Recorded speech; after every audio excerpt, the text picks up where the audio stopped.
Halo semua, selamat datang di channel Python Project. Di tutorial kali ini kita akan belajar tentang ethical hacking. Ethical hacking lengkap untuk pemula. Kita akan belajar ethical hacking dimulai dari yang paling dasar, dari nol, sampai nanti kita benar-benar bisa melakukan aktivitas ethical hacking. Untuk itu, tutorial ini mungkin akan cukup panjang, yang akan saya bagi ke dalam beberapa bagian. Mungkin bisa mencapai puluhan bagian karena banyak sekali topik atau materi yang akan kita bahas tentang ethical hacking di tutorial ini.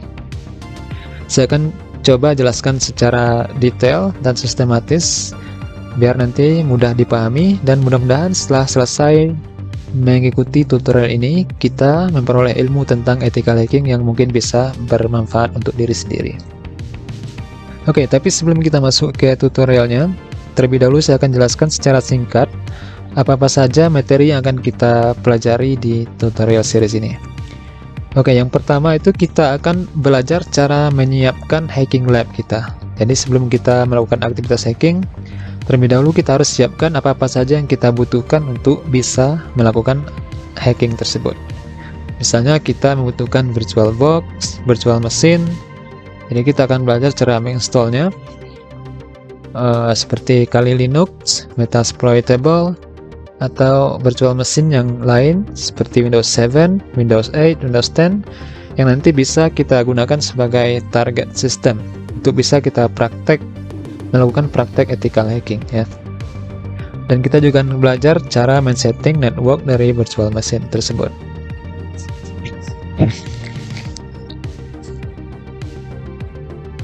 Oke, semuanya itu kita lakukan di tahap penyiapan hacking lab kita.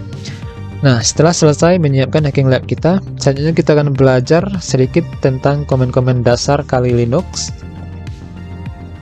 Oke, karena di sepanjang tutorial ini kita akan menggunakan Kali Linux sebagai operating system untuk kita bisa melakukan aktivitas ethical hacking. Jadi kita harus paham dulu komen-komen dasarnya ya, untuk mempermudah kita nanti dalam melakukan aktivitas ethical hacking. Ya, komen-komen dasar yang paling sering kita gunakan seperti system navigation, file dan dir management, file system, sudo privilege, dan sebagainya. Oke, setelah kita menguasai komen-komen dasar Kali Linux, barulah selanjutnya kita akan mulai belajar hacking ya. Nah, kita akan masuk ke tahap yang pertama dari hacking itu sendiri, yaitu tahap yang disebut dengan reconnaissance atau information gathering, yang artinya kita mengumpulkan informasi tentang target system. Ya, kita akan kumpulkan semua informasi yang penting tentang target system yang bisa kita gunakan nanti untuk hacking. Ya, misalnya IP address ataupun physical address-nya, kemudian email address, username, dan sebagainya.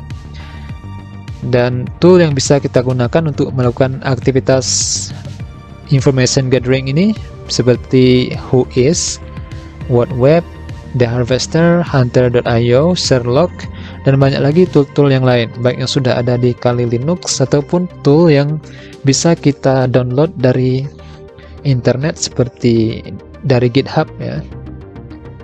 Jadi kita akan pelajari semua tool-tool tersebut.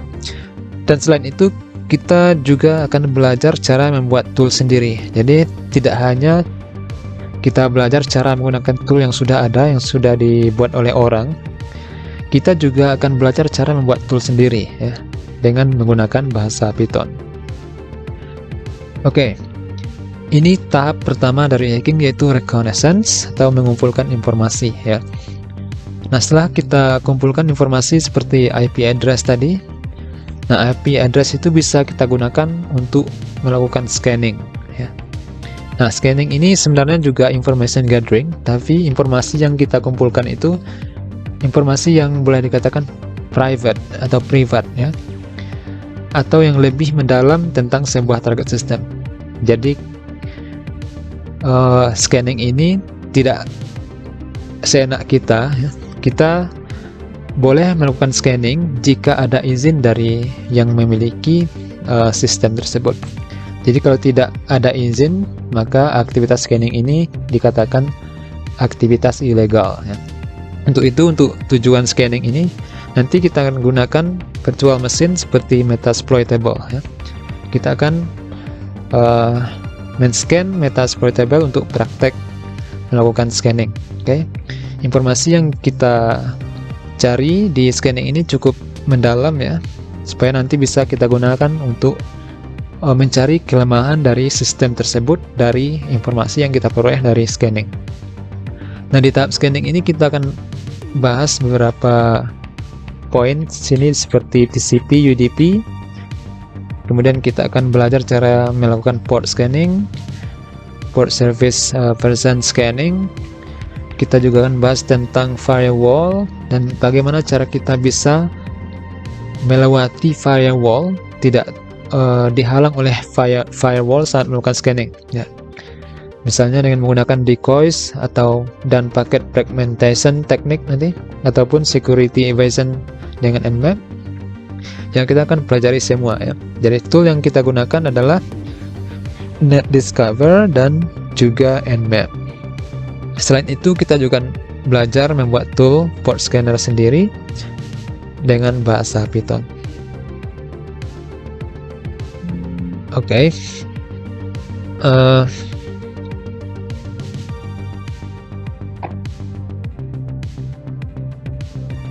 Selanjutnya, setelah melakukan scanning, setelah kita memperoleh informasi tentang target system dari scanning, nah informasi tersebut bisa kita gunakan untuk kita analisa dan kita peroleh vulnerability dari sebuah target system. Nah, ini disebut dengan tahap vulnerability analysis. Kita akan menganalisa kelemahan dari sistem tersebut dari hasil scanning tadi dengan menggunakan beberapa tool. Misalnya dengan menjalankan Nmap scripts atau dengan menjalankan search exploit di Kali Linux kita, ataupun dengan menggunakan Nessus ya. Jadi bisa kita analisa vulnerability-nya, titik kelemahan dari sebuah sistem, kemudian mungkin kita bisa exploit target tersebut, kita bisa akses, ataupun kita bisa melakukan pencegahan dari terjadinya exploitation dari sebuah sistem yang memiliki vulnerability tersebut. Oke. Nah, di sini setelah kita analisis dan kita mendapat vulnerability dari sebuah sistem, baru kita akses sistem tersebut, kita exploit ya. Pertama kita exploit, yaitu di tahap exploitation. Ini adalah mungkin tahap yang kita tunggu-tunggu, adalah tujuan kita melakukan hacking ini, yaitu kita ingin mengexploit ya, ingin mengexploit dari sistem tersebut, mengakses, mendapat akses ya, dan mengkontrol. Nah, di tahap exploitation ini kita akan bahas tentang reversal, bindsel, dan bagaimana nanti kita melakukan exploit baik dengan reversal ataupun dengan bindsel. Contoh-contoh exploit yang akan kita praktekkan seperti telnet exploit, samba exploit, secure cell, brute force attack, eternal blue, double pulsar, blue keep, dan lain-lain ya. Jadi kita akan praktekkan exploit yang bisa kita dapat dari sebuah target system dari hasil dari vulnerability analysis tersebutnya. Ya, jadi tool yang kita gunakan di sini yaitu Metasploit. Oke, kita akan belajar cara menggunakan Metasploit, karena Metasploit ini banyak sekali memiliki exploit yang bisa kita gunakan ya untuk mengeksploit sebuah target system tersebut. Oke, selanjutnya setelah kita berhasil mengeksploit, kemudian kita berarti sudah berada di tahap post exploitation ya. Nah, di sini kita akan belajar tentang MSF Venom. Dengan MS Venom kita bisa membuat payload, membuat virus, membuat trojan yang bisa kita gunakan untuk mengakses target system dan melakukan kontrol terhadap target system tersebut. Nah, untuk mengkontrol sistem yang sudah bisa kita akses, itu kita akan menggunakan meterpreter. Dengan meterpreter ini banyak sekali yang bisa kita gunakan, kita lakukan terhadap sistem tersebut. Misalnya memperoleh privilege penuh, membuat keylogger ya. Kita bisa membuat keylogger dari sistem tersebut. Jadi apa saja yang diketik oleh user maka akan tersimpan dan bisa kita lihat hasil dari ketikan tersebut dengan keylogger ya. Kita akan pelajari semuanya ya. Misalnya mengambil screenshot, bagaimana caranya, menjalankan screen recorder, mengakses kamera, mengakses audio, menginstall program atau menguninstall program, memasukkan file, mendownload file, dan segala macam yang ingin kita lakukan terhadap sistem yang sudah berhasil kita akses, bisa kita kontrol dengan menggunakan Meterpreter. Jadi sini kita akan belajar cara menggunakan Meterpreter. Dan juga nanti kita akan belajar membuat script backdoor sendiri ya, dengan menggunakan bahasa Python. Oke, di post exploitation ini artinya kita sudah berhasil mengeksploit dan kita akan belajar bagaimana nanti cara membuat persistence ya. Maksudnya bagaimana kita bisa mempertahankan akses kita kepada target sistem tersebut. Misalnya, walaupun setelah dimatikan komputernya dan kemudian dinyalakan kembali, maka akses tersebut akan secara otomatis kembali lagi ke kontrol kita. Jadi kita bisa mengakses target sistem tersebut walaupun sudah dimatikan atau di restart beberapa kali, maka kita akan tetap bisa mengaksesnya. Di sini kita pelajari semuanya di post exploitation ya. Oke. Nah, sebenarnya post exploitation ini kita sudah berada di tahap yang boleh dikatakan akhir ya, karena ini adalah tujuan kita tadi, yaitu mengontrol, memperoleh akses dan mengontrol target sistem tersebut. Setelah kita memiliki kontrol, berarti sudah selesai ya. Tapi masih ada satu lagi. Setelah kita memperoleh kontrol, sebenarnya kita harus menghapus jejak kita yang jejak kita atau data kita yang ada di komputer target sistem tersebut.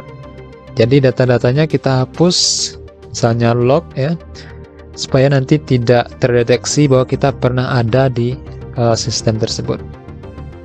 Oke, sebenarnya itu sudah selesai tentang bagaimana cara menghack sebuah sistem.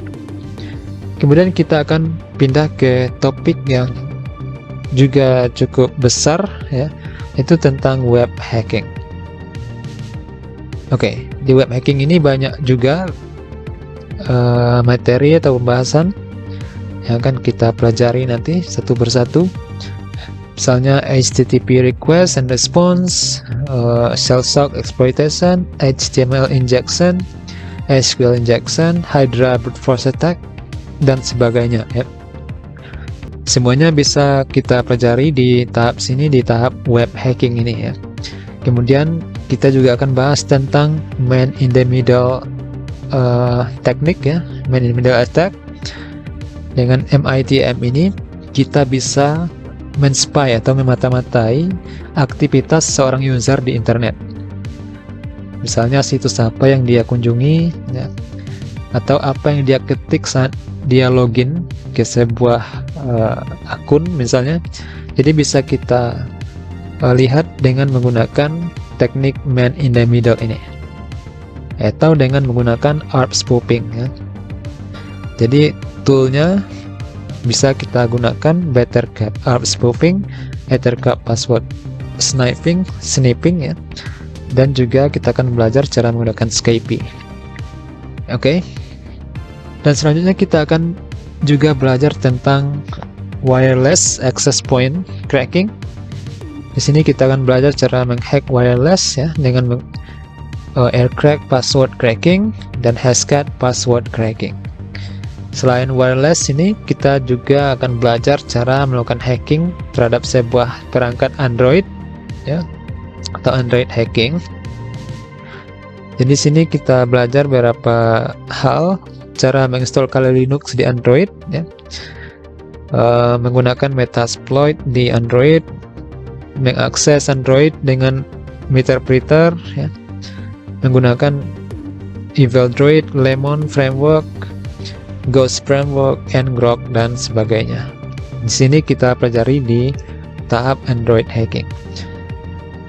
Dan juga nanti untuk kita yang ingin menghack melalui perangkat Android mobile ya, itu bisa kita gunakan Termux ya. Jadi kita bisa juga melakukan hacking menggunakan Termux.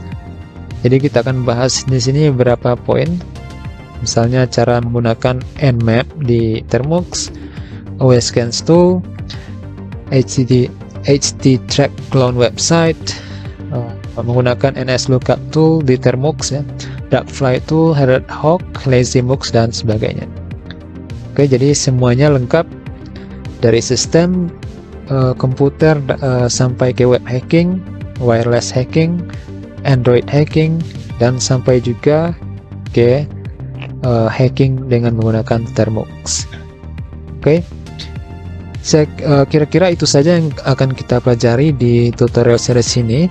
Saya harap nanti kita bisa selesaikan dari awal tadi sampai ke terakhir Termux ya.